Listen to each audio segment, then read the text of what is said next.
The city buzzed with its usual rhythm as Officer Derek Hayes made his way through the dimly lit streets, the faint glow of streetlights casting long shadows across the pavement. The night shift was his usual routine, a mix of predictable monotony and the occasional jolt of adrenaline. Derek was a cop who prided himself on order, discipline, and doing things by the book. For him, everyone was treated the same. Or at least, that's what he told himself. As he cruised down the boulevard in his patrol car, the radio crackled to life. Unit 32, report of a disturbance near Elm and 5th. Possible vagrant trespassing at a business property. Responding unit requested. The dispatcher's voice echoed through the car. Derek sighed. Probably just another loiterer. He adjusted his hat, switched on the siren, and headed toward the location. When he arrived, the scene was quieter than he'd anticipated. A lone woman stood near the entrance of a small diner. Her posture was firm, dignified, and strangely out of place. She was older, her hair a soft gray that framed her face like a crown, and she wore a simple coat that had seen better days. She looked tired but not defeated. "Ma'am, can I help you?" Derek asked as he stepped out of the car, his voice carrying a mix of authority and indifference. The woman turned slowly, her gaze meeting his with an intensity that caught him off guard. "Help me? That's an interesting choice of words," she replied, her tone calm, but layered with something Derek couldn't quite place. "I got a call about a disturbance," he said, ignoring the strange pull of her words. "This is private property. Do you have a reason to be here?" The woman raised an eyebrow. "And if I don't?" she asked. Derek felt his patience thinning. "Ma'am, I'm going to need to see some identification." She hesitated for a moment, then reached into her pocket and pulled out a worn leather wallet. As she handed over her ID, Derek caught a glimpse of her hands. Strong but weathered, hands that had clearly worked hard for many years. "Miss Gwendolyn Carter," he read aloud, his tone more dismissive than he realized. "Well, Miss Carter, I'm afraid I'm going to have to ask you to leave the premises." Gwendolyn didn't move. Instead, she crossed her arms and stood her ground. "And if I don't?" she repeated, her voice steady and calm. Derek's hand hovered near his belt, where his handcuffs hung. "Then I'll have no choice but to place you under arrest for trespassing," he said, his tone now firm. A small, almost imperceptible smile played on Gwendolyn's lips. "You do what you think you need to, Officer Hayes," she said, her voice carrying an unsettling confidence. Something about her demeanor made Derek pause, but he pushed a thought aside. He was just doing his job, he told himself. Without another word, he moved to cuff her. As he secured the cuffs around her wrists, he noticed how calm she remained, as if she knew something he didn't. The ride to the station was unusually quiet. Gwendolyn sat in the back seat, her expression unreadable. Derek couldn't help but glance at her through the rearview mirror, his curiosity growing with each passing moment. Who was this woman, and why wasn't she afraid? Most people would have been pleading or protesting by now, but not her. When they arrived at the station, Derek led her inside and processed her paperwork. It was a routine he'd done countless times, but tonight felt different. As he handed her off to the booking officer, Gwendolyn turned to him and said something that sent a chill down his spine. "Officer Hayes," she said, her voice low but firm. "You might want to think about who you're putting in those cuffs. You're going to see me again sooner than you think." Derek dismissed her words as the ramblings of someone trying to intimidate him, but as he walked back to his desk, a strange unease settled over him. There was something about her, something he couldn't quite put his finger on.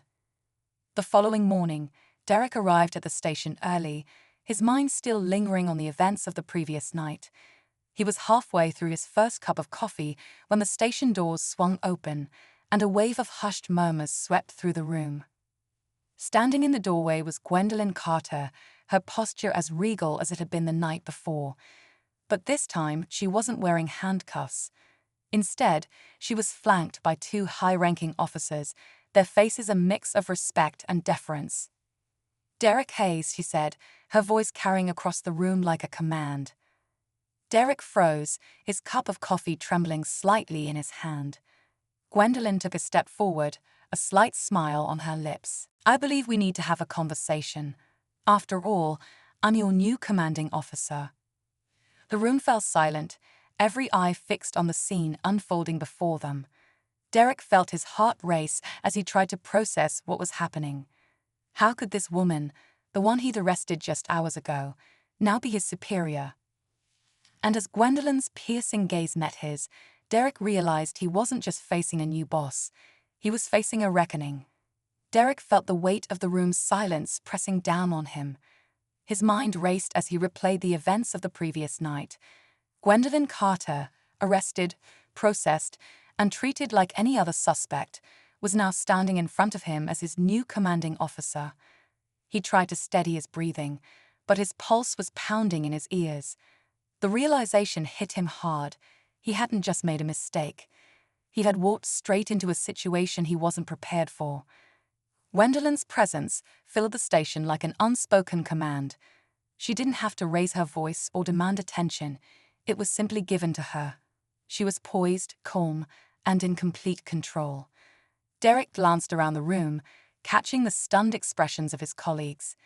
He wasn't the only one caught off guard by this turn of events, but he felt like he was the one under the microscope. "I believe you, and I need to have a private conversation, Officer Hayes," Gwendolyn said, her tone as steady as her gaze. "Let's step into my office." Her office. Derek felt a lump form in his throat. Less than 24 hours ago, he had processed her as a suspect. Now, she held the keys to his career. He nodded stiffly and followed her down the hallway. Each step felt heavier than the last. As they entered the office, she closed the door behind them, the soft click of the latch sounding almost ominous in the quiet.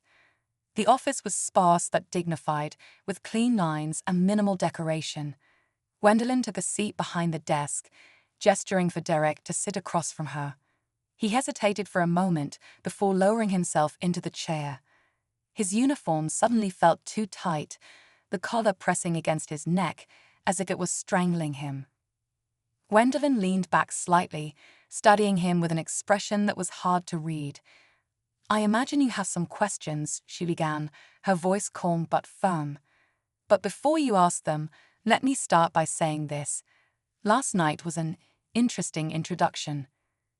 Derek opened his mouth to respond, but no words came out. He wasn't sure if an apology would suffice, or if he was even in a position to explain himself. Gwendolyn continued, her eyes never leaving his. "Let me make one thing clear," she said. "I'm not here to hold grudges or make enemies. My role as your commanding officer is to lead this department and ensure that we uphold the values of justice, fairness, and integrity. That being said, Officer Hayes, I need to know something." She leaned forward slightly, her gaze piercing. "Do you always approach situations with the same level of judgment you showed me last night?" Her words hung in the air like a challenge. Derek felt his face grow hot. "Ma'am, he began, but she held up a hand to stop him. "I'm not looking for excuses," she said. "I'm looking for honesty. Did you take the time to assess the situation, or were you operating on assumptions?" Derek's jaw tightened. He wanted to defend himself, to explain that he had just been doing his job, following protocol. But deep down, he couldn't ignore the truth in her words. He hadn't asked enough questions. He hadn't tried to understand who she was or why she was there. He had jumped to conclusions, and now he was paying the price. "I thought I was following procedure," he said finally, his voice low. "I didn't realize." "You didn't realize who I was," Gwendolyn interrupted, finishing his sentence for him. "That's the point, Officer Hayes. You shouldn't have to realize who someone is to treat them with respect and fairness. The badge you wear comes with a responsibility to look beyond the surface." Her words hit him like a punch to the gut. Derek felt a mix of embarrassment and frustration. He had always prided himself on being a good cop, someone who followed the rules and did his job with integrity. But in that moment, he realized how easily he had let bias creep into his actions. "I understand, ma'am," he said, his voice barely above a whisper. Gwendolyn studied him for a moment before leaning back in her chair. "Good," she said, "because understanding is the first step toward growth. I'm willing to give you the benefit of the doubt, Officer Hayes. But make no mistake, this is your chance to prove that you're capable of learning from your mistakes." Derek nodded, feeling both humbled and determined. He wasn't sure how he would move forward from this, but he knew he couldn't afford to let this moment define him in the wrong way. As their conversation continued, Derek found himself both challenged and inspired by Gwendolyn's perspective. She spoke with conviction, her words painting a picture of a department that wasn't just about enforcing the law, but about building relationships and fostering understanding. It was a vision that felt both daunting and necessary. When the meeting finally ended, Derek left the office with a mix of emotions. He felt exposed, as if Gwendolyn had seen through the facade he had built around himself. But he also felt a spark of hope, a sense that maybe, just maybe, he could become the kind of officer she believed he could be. The rest of the day passed in a blur, but Derek couldn't shake the feeling that his world had been turned upside down. Gwendolyn's presence at the station was already causing a ripple effect, her leadership style challenging everyone to reconsider their approach to the job. That night, as Derek sat in his car on another routine patrol, he found himself reflecting on the events of the past 24 hours. The streets were quiet, the city bathed in the soft glow of streetlights. He thought about Gwendolyn's words, about the responsibility that came with the badge he wore. And for the first time in a long time, Derek felt a glimmer of something he hadn't felt in years, a desire to be better. Not just for himself, but for the people he had sworn to protect. Derek's patrol car hummed softly as it idled on the side of the street. The faint crackle of the police radio filled the silence, but his mind wasn't on the routine updates. Instead, it was consumed by the events of the day and the conversation with Gwendolyn Carter. Her words had stuck with him, not because they were harsh, but because they had revealed a truth he wasn't ready to confront. He had always thought of himself as fair, unbiased, and principled, yet her presence seemed to challenge everything he believed about himself. As the hours dragged on, the night brought with it a sense of unease. Derek couldn't shake the feeling that something was shifting, not just within the station, but in the city itself. Crime rates had been creeping upward, and tension between law enforcement and the community had reached an all-time high. The streets felt heavier lately, as if everyone was walking on eggshells, waiting for something to give. The sound of his radio snapping to life jolted Derek from his thoughts. "Unit 32, we have a report of a possible break-in at the old Harborview apartments. Neighbors heard glass breaking. Responding unit requested," the dispatcher said. Derek grabbed the receiver. "Unit 32, en route," he replied, his voice steady. He flicked on his lights and pulled onto the street, the familiar rush of adrenaline pushing his earlier thoughts aside. The Harborview apartments were notorious for being a hub of trouble, abandoned for years, yet somehow still a magnet for activity. When he arrived, the building loomed in the dark, its broken windows and peeling paint giving it a sinister air. Derek scanned the area, his flashlight cutting through the shadows. He moved cautiously, his hand resting on the grip of his holstered gun as he approached the entrance. The shattered glass on the ground confirmed the report. "Police," he called out, his voice echoing through the empty halls. "If anyone's here, make yourself known." Silence. Derek moved deeper into the building, his every step careful. The air inside was damp and heavy, carrying the smell of mildew and decay. He checked room after room, finding nothing but debris and graffiti. Just as he was about to call it in as a false alarm, he heard it, a faint shuffling sound, followed by the creak of a floorboard. Derek's grip tightened on his flashlight as he followed the noise. It led him to the far end of the building, where a door hung slightly ajar. He pushed it open, his flashlight revealing a figure crouched near a pile of rubble. It was a young man, no older than 20, his face pale and his hands trembling. "Don't move," Derek ordered, his voice firm but measured. The young man froze, his eyes wide with fear. "I'm not stealing, I swear," he stammered. "I just needed a place to stay." Derek hesitated. The boy didn't look like a criminal. His clothes were worn and dirty, and his frame was gaunt, as if he hadn't had a proper meal in days. Derek lowered his flashlight slightly, still keeping his guard up. "What's your name?" he asked. "Marcus," the boy replied, his voice barely above a whisper. "I wasn't trying to cause trouble. I don't have anywhere else to go." Something about Marcus's tone tugged at Derek. He'd seen plenty of criminals in his time, but this boy didn't fit the profile. He seemed lost, desperate.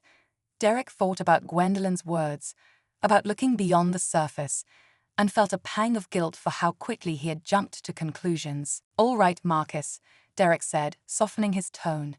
"Let's get out of here. This place isn't safe." Marcus hesitated, his eyes darting toward the door. "You're not gonna arrest me?" he asked cautiously. "Not tonight," Derek replied. "But you can't stay here. Let's figure something out." As Derek escorted Marcus out of the building, he couldn't help but feel a sense of unease. How many other people like Marcus were out there, falling through the cracks, forgotten by a system that was supposed to protect them? It wasn't a question he had allowed himself to dwell on before, but now it felt unavoidable. Back at the station, Derek reported the incident and handed Marcus over to a social worker who promised to find him temporary shelter. But the encounter lingered in Derek's mind. He couldn't stop thinking about the fear in Marcus's eyes or the quiet resignation in his voice. It reminded him of something Gwendolyn had said during their conversation. "We can't just enforce the law. We have to understand the people we're serving." The next morning, the station was abuzz with activity. Derek noticed Gwendolyn moving through the room, speaking with officers and staff, her presence commanding but approachable. She stopped at his desk, her expression neutral but observant. "Officer Hayes," she said, her tone calm. "How was your patrol last night?" Derek hesitated, unsure of how much to share. But something about Gwendolyn's demeanor encouraged honesty. "It was eventful," he admitted. "I came across a young man squatting in an abandoned building. He wasn't causing trouble, just trying to survive." Gwendolyn raised an eyebrow. "And how did you handle it?" she asked. "I let him go," Derek replied. "I figured arresting him wouldn't solve anything. I got him connected with a social worker instead." For a moment, Gwendolyn said nothing. Then she nodded, a small smile tugging at the corner of her lips. "Good," she said. "That's the kind of decision-making we need more of.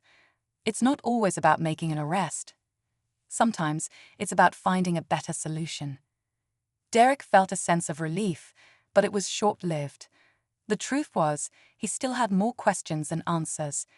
He couldn't shake the feeling that the system they were working within wasn't built to address the root causes of the problems they encountered, and he wasn't sure how to reconcile that with his role as a cop. As the day went on, Derek found himself drawn into a deeper conversation with Gwendolyn about the changes she wanted to implement. She spoke passionately about community outreach, de-escalation training, and the need for empathy in policing. Derek listened, intrigued but skeptical. Could they really make a difference? Or were they just putting band-aids on a system that was fundamentally broken?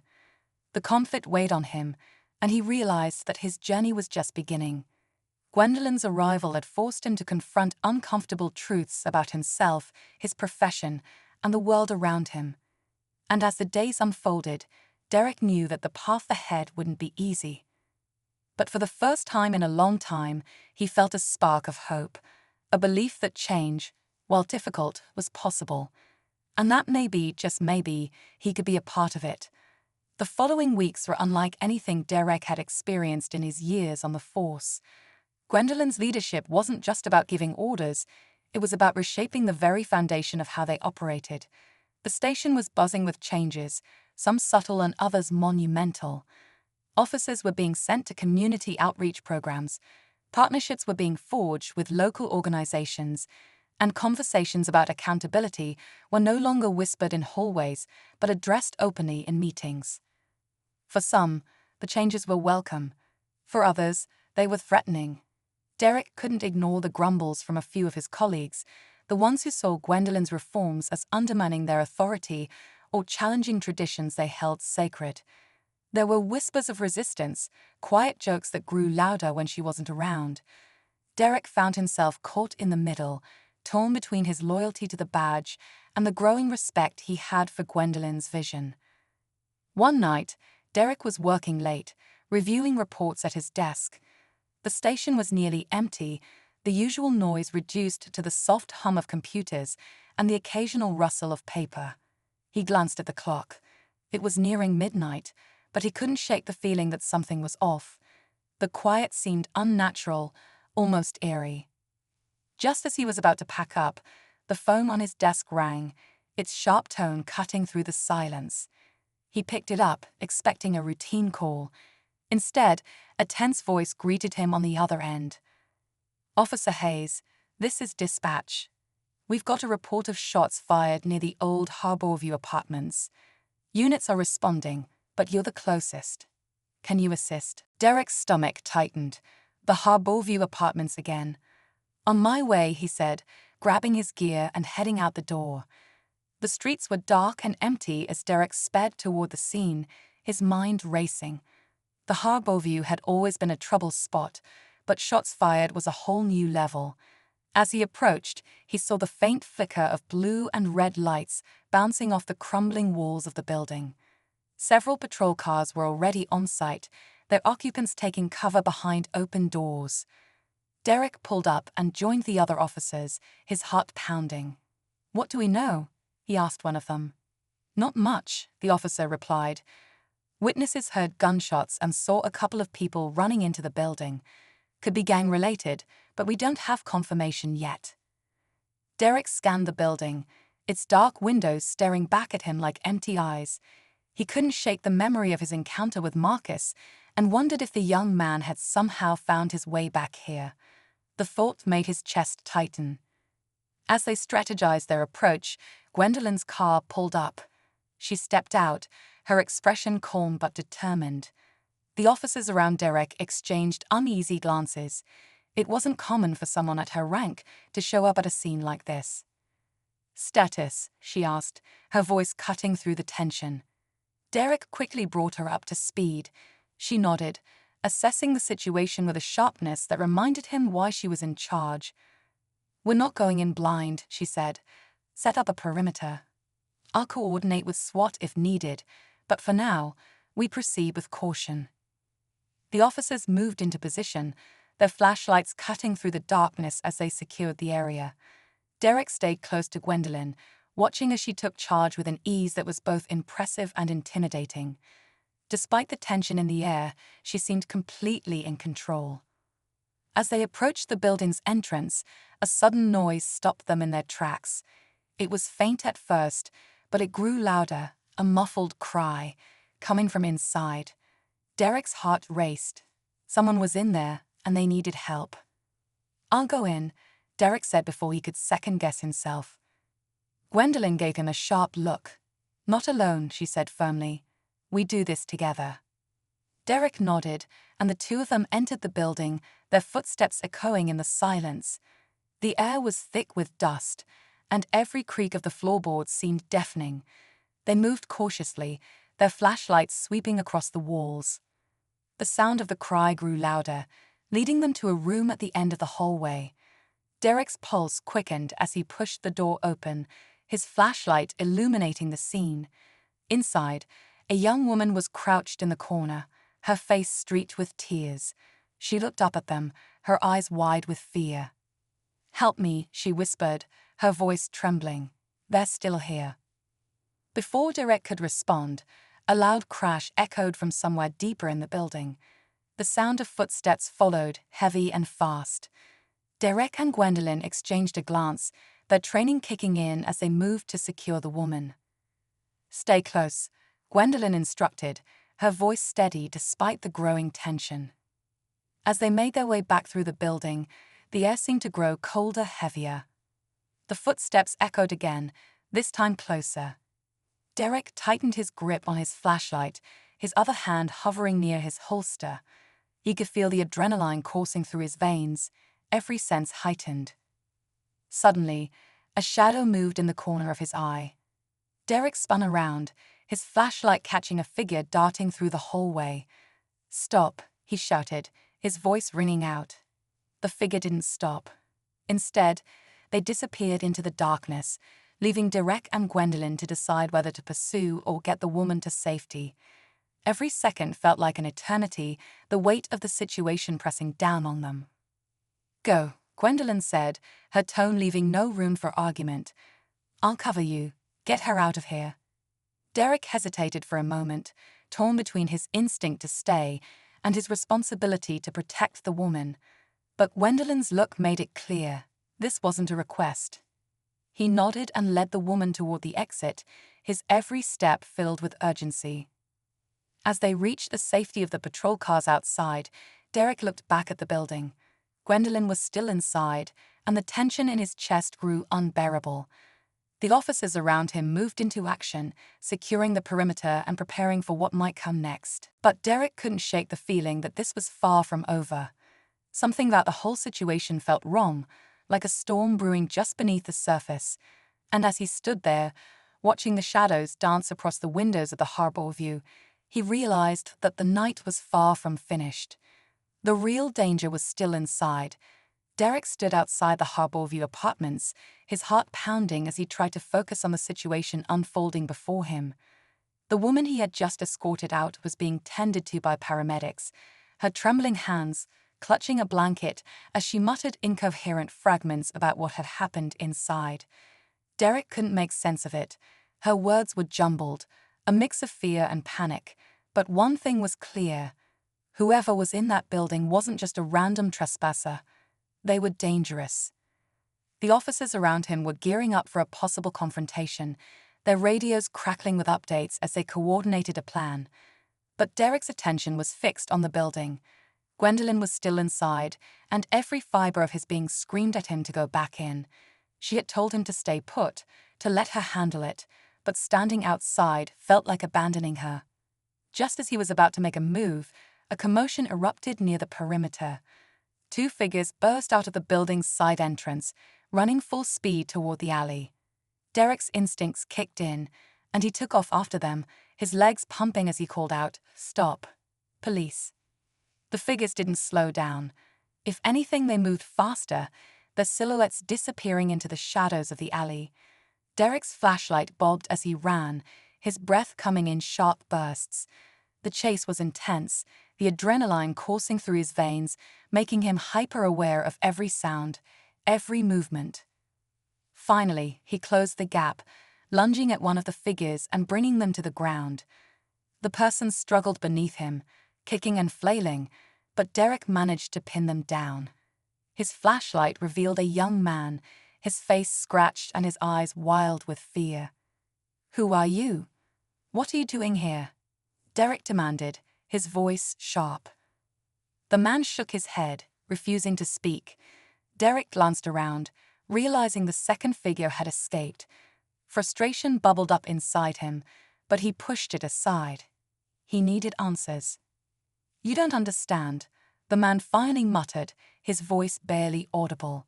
"It's not what you think." "Then tell me," Derek pressed, "what's going on in that building?" The man hesitated, his chest rising and falling as he caught his breath. "It's a setup," he said, his voice shaking. "They're trying to draw you in. It's a trap." Derek's blood ran cold. A trap? His mind raced as he processed the man's words.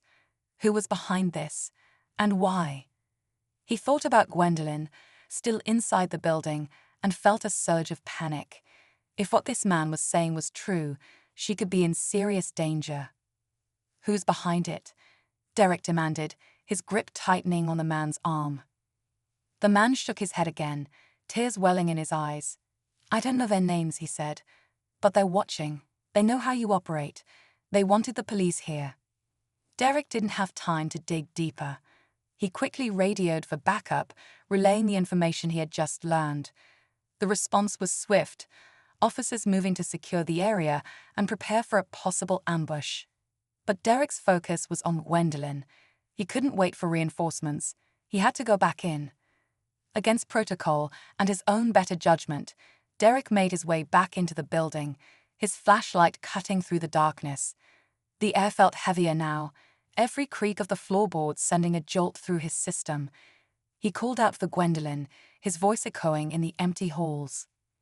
"Chief Carter, it's Hayes. Where are you?"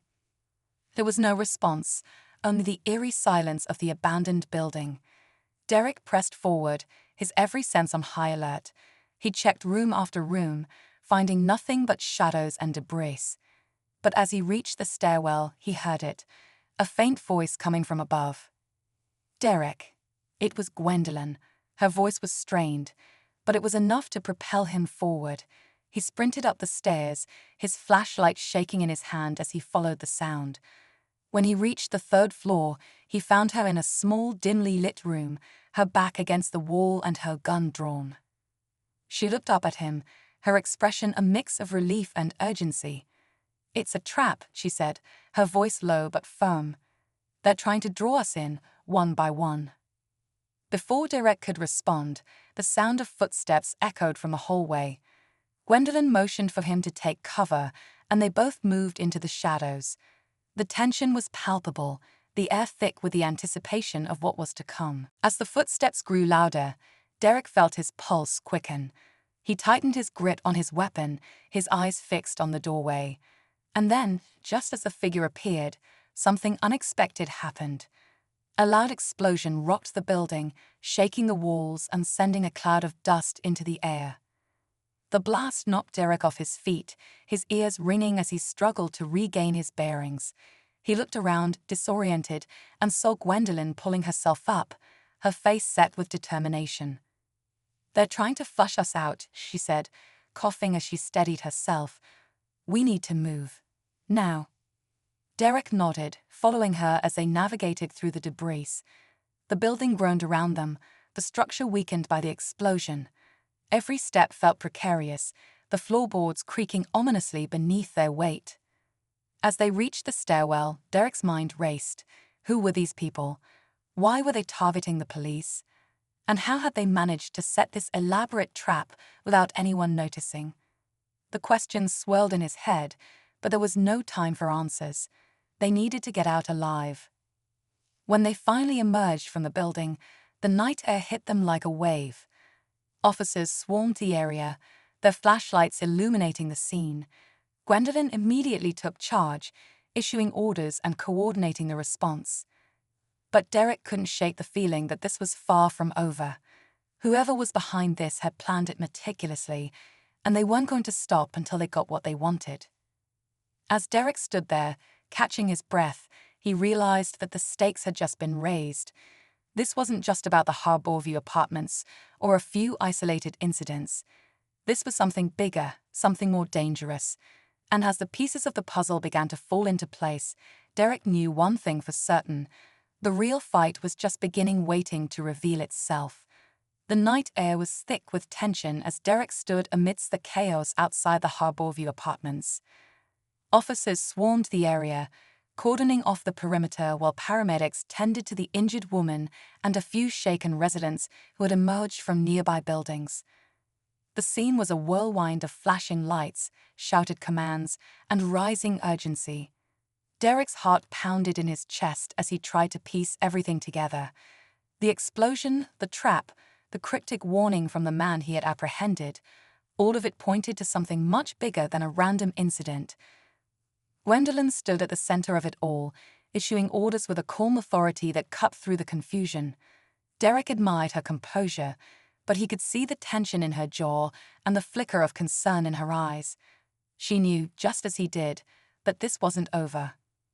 The people responsible for the attack had planned it meticulously, and Derek couldn't shake the feeling that they were still watching, waiting for their next move. Then came the call over the radio. "Unit 32, we've located a suspect vehicle abandoned 2 blocks east of the scene. Possible explosives inside. Requesting EOD support immediately." Derek's stomach dropped. Whoever was behind, this wasn't just trying to scare them. They were escalating, pushing the situation to its breaking point. He exchanged a glance with Gwendolyn, who nodded. "We need to move quickly," she said, "but carefully. This could be another trap."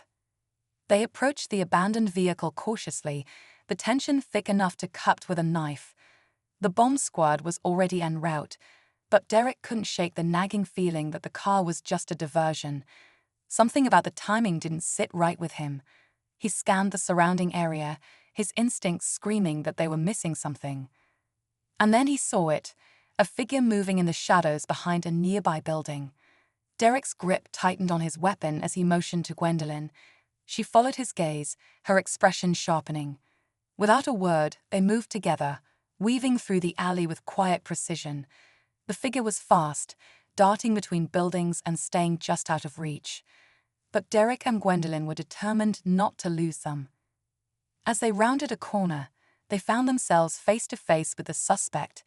It was the second figure who had fled from the harbor view earlier, a man with a wiry frame and a defiant glare. He held something in his hand, a small device with blinking lights. Derek's blood ran cold as he realized what it was. "Don't move," Gwendolyn commanded, her voice steady despite the tension. The man smirked, his fingers hovering over the device. "You think you can stop this," he said, his voice filled with a twisted sense of confidence. "You have no idea what's coming." Derek felt a surge of anger and fear. "Drop it," he said, taking a step forward. "Whatever you think you're doing, it's not worth it." But the man's smirk only widened. "This isn't about me," he said. "It's about the message. You think you can control everything, but you're just pawns in a system that's already broken." Before Derek could react, Gwendolyn stepped forward, her eyes locked on the man's. "You're right," she said, her voice calm but commanding. "The system isn't perfect, but this isn't the way to fix it. Hurting innocent people won't change anything." For a moment, the man hesitated, the defiance in his eyes flickering with uncertainty. Derek saw his chance. In one swift motion, he lunged forward, knocking the device from the man's hand and pinning him to the ground. Gwendolyn moved quickly to secure the device, her hands steady as she examined it. "It's a trigger," she said, her voice tight. "But it's not active." He was bluffing. Derek felt a wave of relief, but it was short-lived. The man laughed, a low, chilling sound that sent a shiver down Derek's spine. "You think you stopped this," he said, his voice dripping with malice. This was just the beginning. Before Derek could question him further, a commotion erupted from the direction of the suspect vehicle. A second explosion ripped through the air, shaking the ground beneath them. Derek's ears rang as he scrambled to his feet, his heart racing. The vehicle had been rigged, and the bomb squad hadn't reached it in time. Smoke billowed into the sky as officers and first responders rushed to contain the scene. Derek turned to Gwendolyn, his chest heaving. "We need answers," he said, his voice firm. "Whoever's behind, this isn't done." Gwendolyn nodded, her expression grim. "We'll get them," she said. "But we have to be smarter, faster." As the suspect was taken into custody, Derek couldn't shake the man's chilling words.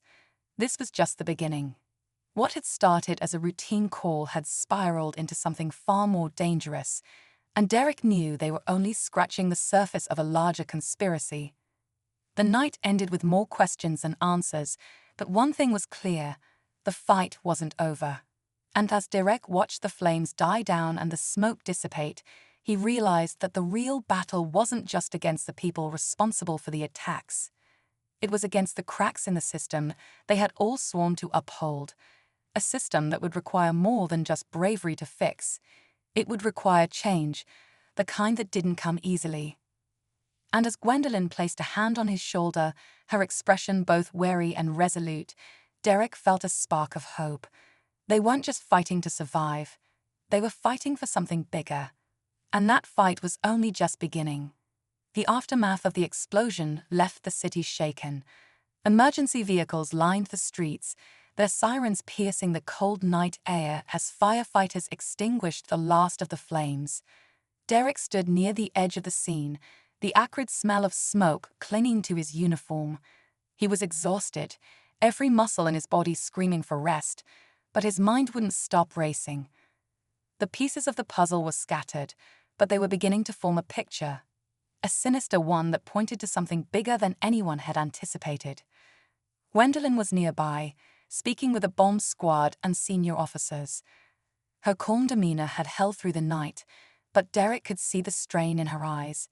She caught his gaze and walked over, her voice steady but low. "They've confirmed the vehicle was rigged as a secondary distraction. It was designed to split our resources and escalate the situation." Derek nodded, the weight of her words sinking in. "It worked," he said grimly. "But we've got one of them in custody. That has to count for something." "It does," Gwendolyn replied, "but this isn't over. The suspect we caught is just a pawn. Whoever's behind this is still out there, and they won't stop until they've made their point." Derek thought back to the man's chilling words. This was just the beginning. He couldn't shake the feeling that they were playing catch-up, always one step behind a group that knew how to exploit their weaknesses. But as he looked around at the officers working tirelessly to secure the area, he felt a flicker of determination. They weren't going to let fear win. The interrogation of the suspect began early the next morning. Gwendolyn led the questioning, her presence commanding but composed. Derek watched from behind the observation glass, his fists clenched as the man refused to give up any useful information. He was smug, defiant, and unrepentant, his silence more infuriating than anything he could have said. Finally, Gwendolyn leaned forward, her voice calm but firm. "You can play games all you want," she said, "but we will find the people you're protecting. And when we do, they won't care about your loyalty. They'll leave you to take the fall." The man's smirk faltered, just for a moment, and Derek saw a crack in his armor. It wasn't much, but it was enough. Gwendolyn pressed on, using her years of experience to chip away at his defenses. The tension in the room eased slightly as Gwendolyn shifted gears. "Now," she said, "let's talk about the bigger picture. This department has a lot of work to do, and I intend to make some changes. Changes that will challenge the way things have been done around here." Derek frowned slightly, unsure of what she meant. "Changes, ma'am?" he asked. "Yes," she replied. "Changes in how we approach our community, how we train our officers, and how we hold ourselves accountable. Last night was a small example of a larger issue. If we want to serve the people of this city, we need to start by earning their trust." Her words resonated with Derek in a way he hadn't expected. He had joined the force to make a difference, to protect and serve. But over time, he had become complacent, caught up in the routine of the job. Gwendolyn's vision was a wake-up call, a reminder of why he had chosen this path in the first place. By the end of the session, they had a name, one that sent a ripple through the department. The group behind the attacks called themselves the Vanguard, a shadowy organization with a mission to expose what they saw as systemic corruption and abuse of power within law enforcement. They weren't just criminals. They were calculated and ideological, targeting institutions they believed had failed society. The Harborview apartments and the stage explosions were just the beginning of their campaign. The revelation hit the department hard. For some, it was a wake-up call, a reminder of the fractures that had been ignored for too long. For others, it was a challenge to their authority, a direct attack on the badge they wore. Derek found himself caught in the middle, grappling with his own role in a system that was far from perfect. Over the next few weeks, the department worked tirelessly to dismantle the Vanguard's network. Gwendolyn's leadership was pivotal, her ability to unite the team and stay focused under pressure earning her the respect of even her harshest critics. Derek threw himself into the investigation, driven by a desire to make things right, not just for the victims of the attacks, but for the community they served. But it wasn't just about catching the bad guys. Gwendolyn used the crisis as an opportunity to push for deeper changes within the department. Training programs were revamped, focusing on de-escalation and community engagement. Officers were encouraged to participate in town hall meetings, listening to the concerns of residents and rebuilding trust. It was slow, difficult work, but it was necessary. For Derek, the journey was personal. His encounter with Marcus, the young man at the Harborview, stayed with him. He reached out to the social worker who had taken Marcus in, checking on his progress and offering support where he could. Marcus, in turn, began volunteering at a local community center, using his experiences to mentor others who were struggling. It was a small victory, but it gave Derek hope. One evening, weeks after the initial attack, Derek found himself back at the station, staring out the window at the city lights. Gwendolyn walked in, a file in her hand and a tired smile on her face. "We've made progress," she said, setting the file on the desk.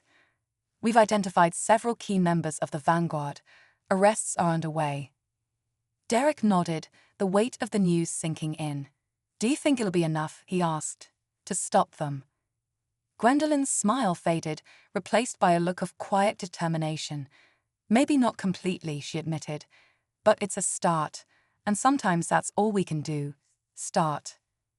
Derek thought about her words as she left the room. He knew the road ahead wouldn't be easy. The Vanguard's message had resonated with some, and their actions had exposed vulnerabilities that couldn't be ignored. But as he looked around at the station, at the officers who had stepped up, at the changes already taking shape, he felt a sense of cautious optimism. The city was far from perfect, and so was the system that served it. But change was happening, one step at a time. And Derek knew that as long as people like Gwendolyn were leading the charge, there was hope. As he walked out into the cool night air, Derek let himself breathe for the first time in what felt like weeks. The skyline stretched out before him, the city alive with its usual hum of activity. It wasn't a fairy tale ending, but it was real. And for Derek, that was enough.